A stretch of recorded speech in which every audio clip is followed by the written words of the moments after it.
Como é que tá o nível da inauguração da loja aqui, mascote? A rapaziada representando, colocamos aquela lonazinha lá, ó, pra representar os guri também, nossos parceiros e patrocinador.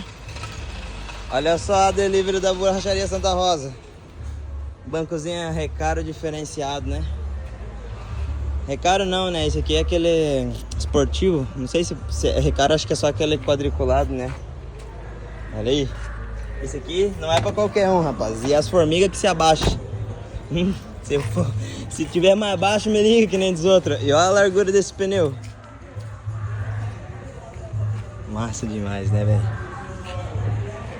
E quem gosta de polimento tá aqui, viu? E aí, Marcelo? Impressionado? É, aqui na pranchinha no guicho, hein? Ê, você tá doido? Já pensou?